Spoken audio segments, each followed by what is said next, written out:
পৌঁছায় না ফেরেশতারা হাত্তা তুসাল্লি আলা নবিয়িক, যতক্ষণ পর্যন্ত নবীর উপর দুরূদ শরীফ পাঠ করা হবে না ওই বান্দার দোয়াও কবুল হবে না। দুরূদ শরীফ পাঠ করলে আল্লাহর দরবারে বান্দার দোয়াগুলো কবুল হয়ে যায়, আশার বাগানে ফুল ফুটে যায়। সুবহানাল্লাহ। দুরূদ শরীফ পাঠ করার মাধ্যমে গুনাহ মাফ হয়ে যায়।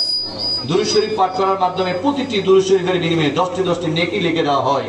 আপনি আমি চাই মানুষ আমাদেরকে ইজ্জত করুক, সম্মান করুক, আমাকে মানুষ এহতেরাম করুক, চাই না আমরা সবাই? আমরা কেউ বেইজ্জত হতে চাই না। কেউ যদি একটু আমাদেরকে কটু কথা বলে, একটু বেইজ্জত করে, আমাদের সম্মানে আঘাত আসে, এরকম কথা বলে ওদের বাড়িয়ে করে আমরা যাই না, বলে কি ও আমার বেইজ্জত করছে, আমাকে অসম্মান করছে, যাবো না ওদের বাড়ি। তো রাসূল বলেন তুমি ইজ্জত চাও, সম্মান চাও, ইজ্জত যদি বাড়াইতে চাও নবীর উপরে দুরূদ শরীফ পাঠ করো। এই জন্য আল্লাহর যারা ওলি হয়েছেন তারা বেশি বেশি রাসূলের উপরে দুরূদ শরীফ পাঠ করেছেন। সুবহানাল্লাহ। শুধু আমরা মাহফিলে পড়বো তা নয়, আজানের পরে দুরূদ শরীফ পড়বো, জুমার খুতবাতে, সানি খুতবাতে দেখবেন, আগামী জুমাতে খেয়াল করবেন, যখন হুজুর সানি খুতবা পড়ে সেখানে প্রায় 5 থেকে 7 বার দুরূদ শরীফ আছে, নবীর উপরে দুরূদ শরীফ। এই জন্য আমরা বেশি বেশি দুরূদ শরীফ পাঠ করবো সব সময়। এটা একটা দায়নী আমল।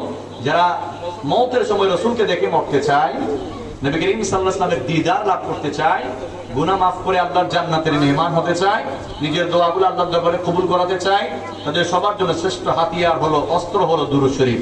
দুরূদ শরীফ যারা পড়বে, নবী করিম সাল্লাল্লাহু আলাইহি ওয়াসাল্লাম ইরশাদ করেন, যারা দুরূদ পড়বে, দুরূদ পড়তে পড়তে যদি আল্লাহর কাছে দোয়া করার কথা ভুলে যায়, সে শুধু দুরূদই পড়ে, সবসময় দুরূদ শরীফ পাঠ করে, কিন্তু তার মনে টেনশন, পকেটে টাকা নাই, ঘরের মধ্যে অভাব চলতেছে, তার একটা সমস্যা চলতেছে।